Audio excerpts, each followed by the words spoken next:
Assalamualaikum teman-teman, kembali lagi di video pembelajaran kelompok 1 dengan judul Internal Audit dan anggota Bunga Cynthia Dewi NIM 1830403013 dan Endah Dwi Dharma Putri NIM 1830403029, dosen pengampu Ibu Elsa Fitri Amran, SE, MM, MSI. Pokok pembahasan kita kali ini yaitu yang pertama A. Pengertian internal audit, yang kedua B. Perbedaan internal audit dengan external audit, yang ketiga internal audit yang efektif, yang keempat temuan pemeriksaan, yang kelima laporan internal audit, yang keenam contoh laporan internal audit. Materi kita yang pertama yaitu A. Pengertian internal audit. Internal audit adalah pemeriksaan yang dilakukan oleh bagian internal audit perusahaan terhadap laporan keuangan, catatan, dan akuntansi perusahaan, termasuk ketaatan perusahaan terhadap kebijakan manajemen puncak yang telah ditentukan dan ketaatan terhadap peraturan pemerintah serta ketentuan-ketentuan dari ikatan profesi yang berlaku.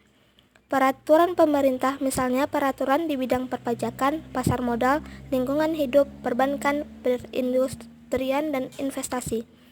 Ketentuan dari ikatan profesi misalnya standar akuntansi keuangan.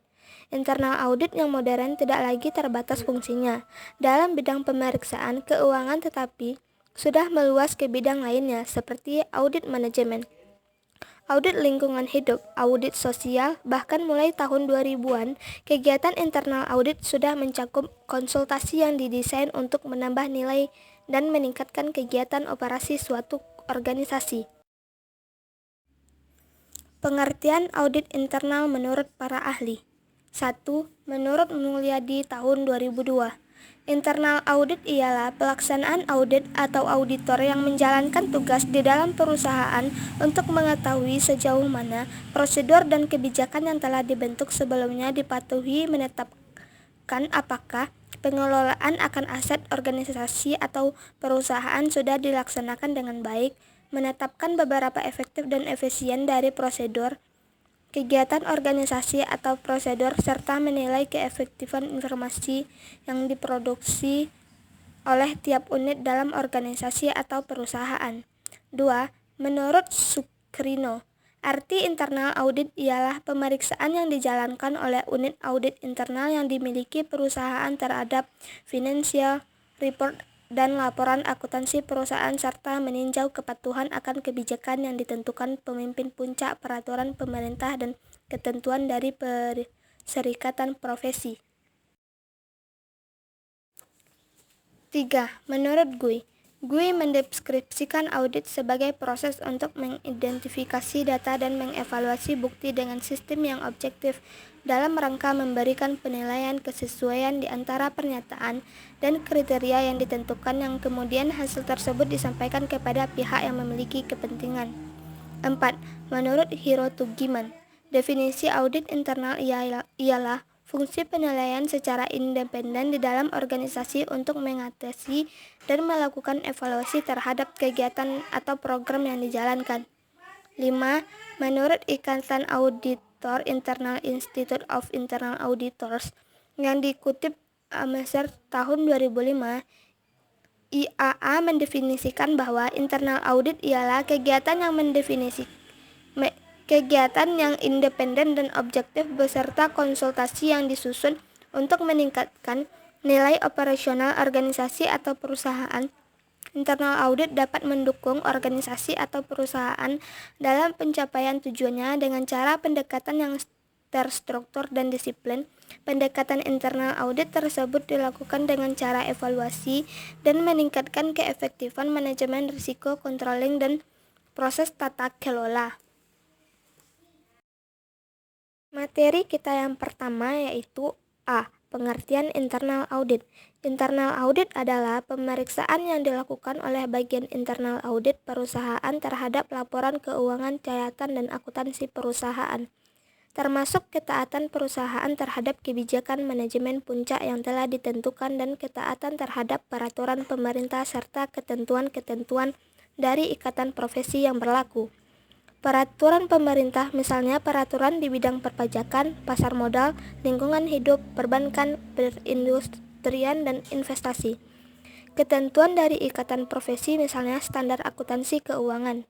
Internal audit yang modern tidak lagi terbatas fungsinya dalam bidang pemeriksaan keuangan, tetapi sudah meluas ke bidang lainnya seperti audit manajemen, audit lingkungan hidup, audit sosial, bahkan mulai tahun 2000-an, kegiatan internal audit sudah mencakup konsultasi yang didesain untuk menambah nilai dan meningkatkan kegiatan operasi suatu organisasi.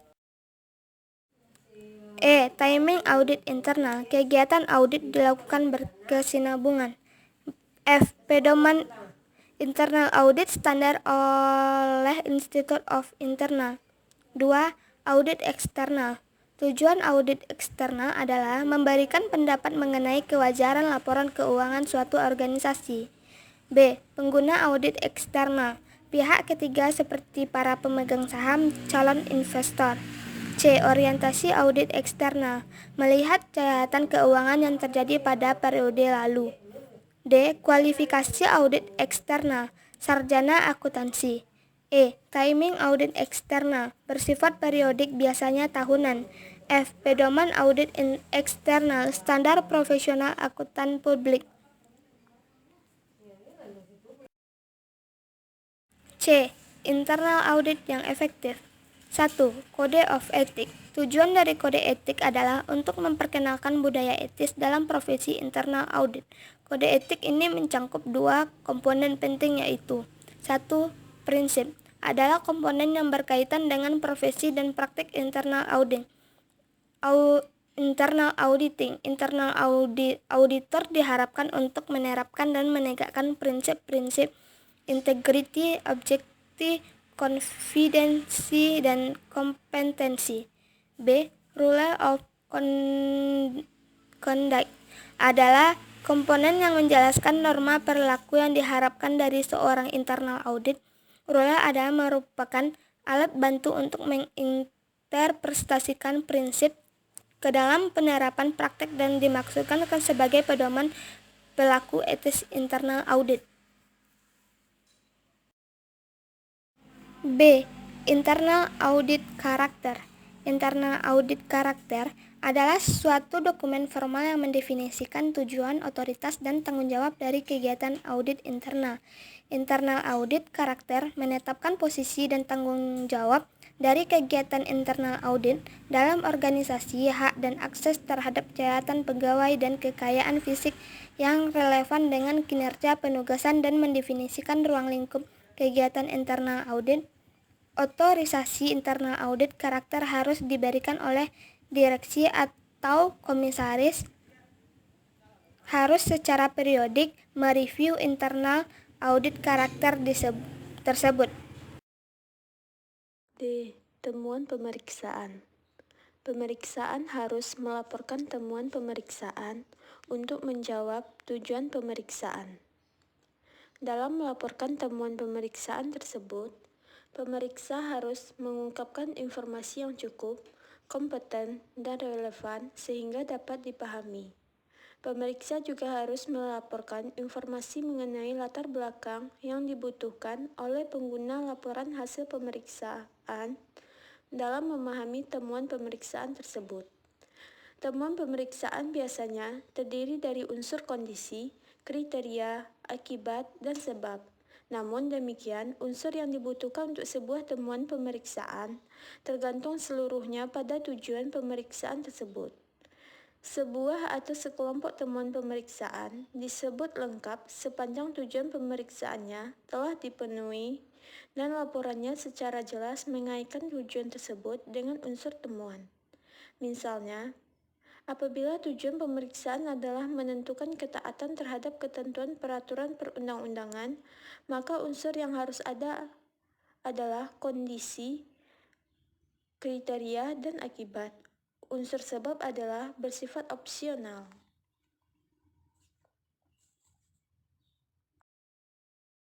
Sejauh memungkinkan, dalam menyajikan temuan, pemeriksa harus mengembangkan unsur-unsur temuan pemeriksaan untuk membantu manajemen entitas yang diperiksa atau pihak berwenang dalam memahami perlunya mengambil tindakan perbaikan.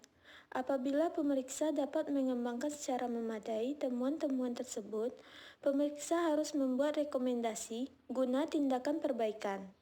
Berikut ini adalah pedoman dalam melaporkan unsur-unsur temuan. 1. Kondisi. Memberikan bukti mengenai hal-hal yang ditemukan oleh pemeriksa di lapangan. Pelaporan lingkup atau kedalaman dari kondisi dapat membantu pengguna laporan dalam memperoleh perspektif yang wajar. 2. Kriteria.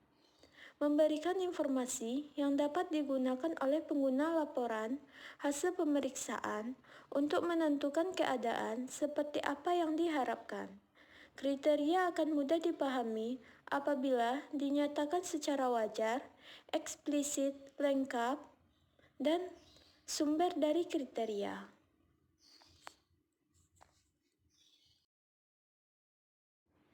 3. Akibat. Memberikan hubungan yang jelas dan logis untuk menjelaskan pengaruh dari perbedaan antara apa yang ditemukan oleh pemeriksa, kondisi, dan apa yang seharusnya kriteria. Akibat lebih mudah dipahami bila dinyatakan secara jelas, terinci, dan apabila memungkinkan, dinyatakan dalam angka. Signifikansi dari akibat yang dilaporkan ditunjukkan oleh bukti yang meyakinkan. 4. Sebab. Memberikan bukti yang meyakinkan mengenai faktor yang menjadi sumber perbedaan antara kondisi dan kriteria. Dalam melaporkan sebab, pemeriksa harus mempertimbangkan apakah bukti yang ada dapat memberikan argumen yang meyakinkan dan masuk akal bahwa sebab yang diungkapkan merupakan faktor utama terjadinya perbedaan. Pemeriksa juga perlu mempertimbangkan apakah sebab yang diungkapkan dapat menjadi dasar pemberian rekomendasi. Dalam situasi temuan terkait dengan kepatuhan terhadap ketentuan peraturan perundang-undangan di mana tidak dapat ditetapkan dengan logis penyebab temuan tersebut, pemeriksa tidak diharuskan untuk mengungkapkan unsur-unsur sebab ini.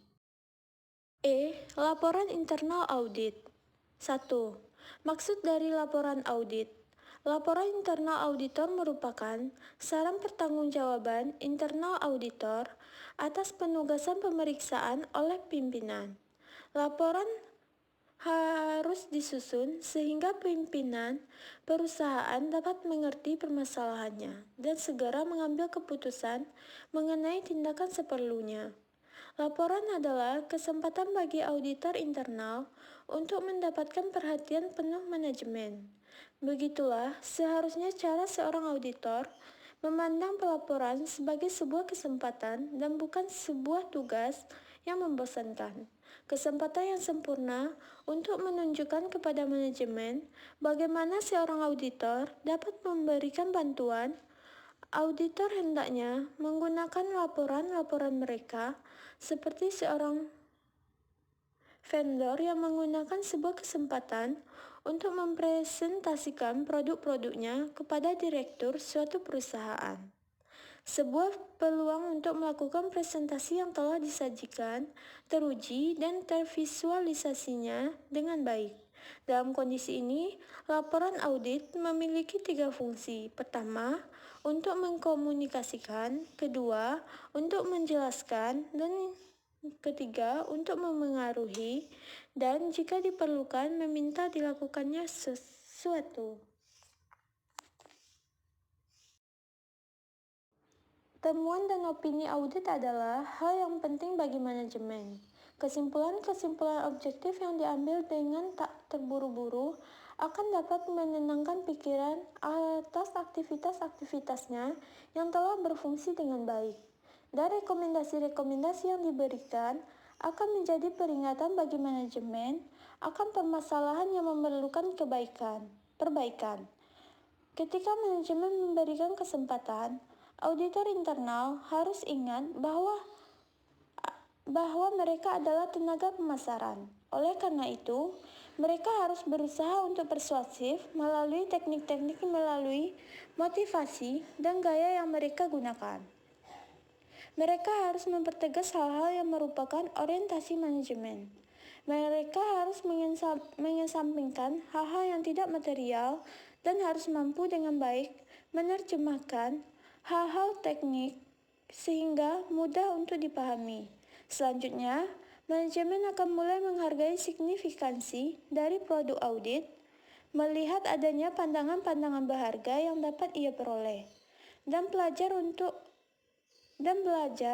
untuk mengharapkan keakuratan, objektivitas, dan opini yang baik dan apa yang akan diucapkan oleh auditor internal.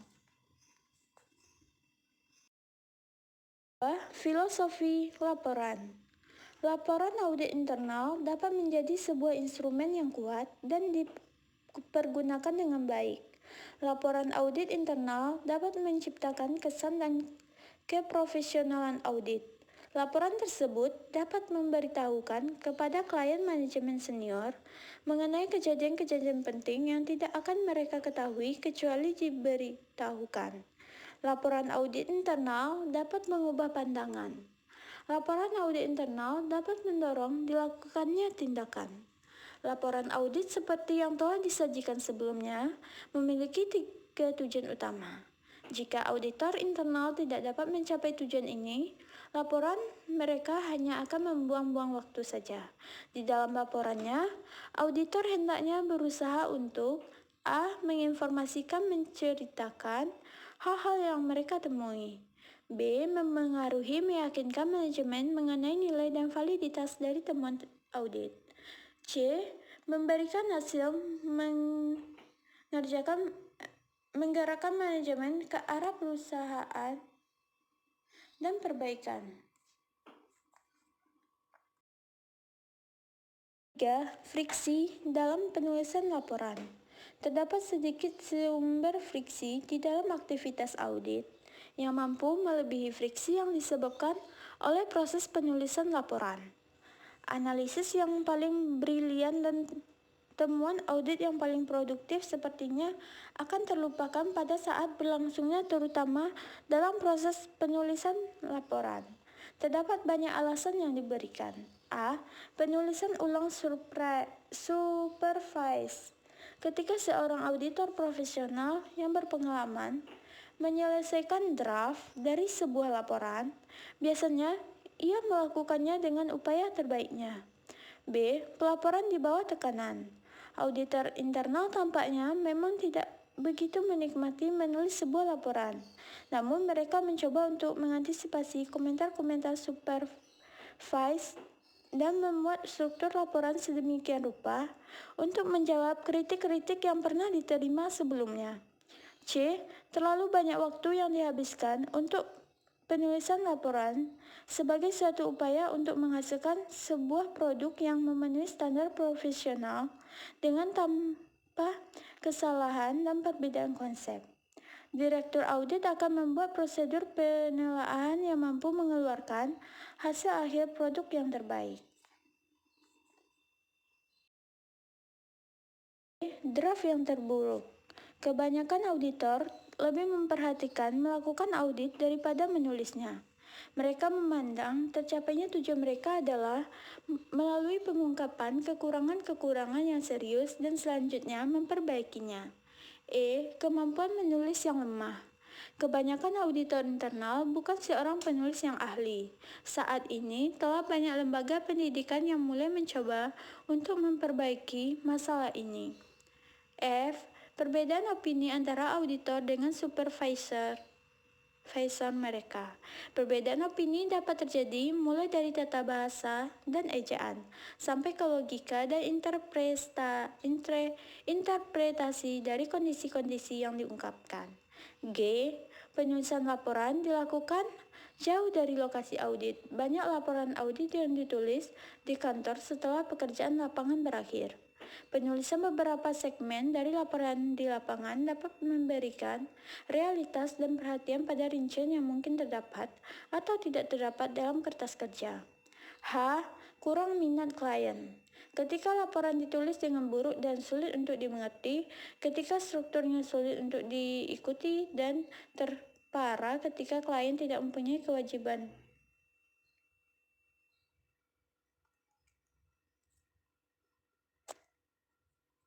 Untuk memberikan pendapatnya. F. Contoh laporan internal audit. Contohnya, di dalam laporan auditor independen, ada nomor dan tanggal di sisi sebelah kiri, kemudian di sisi sebelah kanannya ada kepada yang terhormat Direksi dan Dewan Komisaris PT Reniku Jalan Bougainville nomor 47 Jakarta Utara.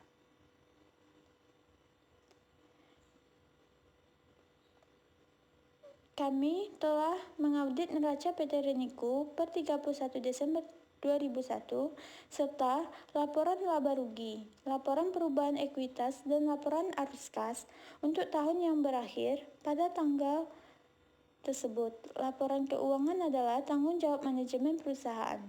Tanggung jawab kami terletak pada pernyataan pendapatan dan laporan keuangan berdasarkan audit kami. Kami melaksanakan audit berdasarkan standar auditing yang diterapkan Ikatan Akuntansi Indonesia. Standar tersebut mengharuskan kami merencanakan dan melaksanakan audit material. Suatu audit meliputi pemeriksaan atas dasar pengujian, bukti-bukti yang mendukung atas standar akuntansi yang digunakan, dan estimasi signifikan yang dicantumkan oleh manajemen, serta penilaian terhadap penyajian laporan keuangan secara keseluruhan.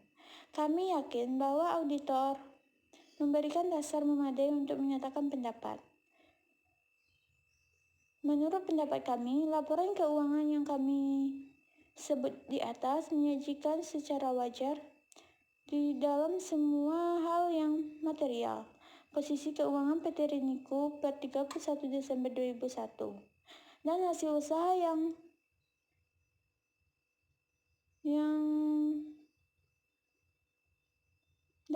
usaha pendapatan ekuitas serta arus kas untuk tahun yang berakhir pada tanggal tersebut sesuai dengan prinsip akuntansi yang berlaku umum di Indonesia. Di bawahnya sebelah kanan kantor akuntan publik. Sekian contoh dari hasil laporan internal audit. Teman-teman sekalian bisa melihatnya. Baiklah, sekian penyampaian materi internal audit pada perkuliahan pengauditan kali ini. Semoga teman-teman dapat memahami penyampaian materi yang kami sampaikan. Kami ucapkan terima kasih. Wassalamualaikum warahmatullahi wabarakatuh.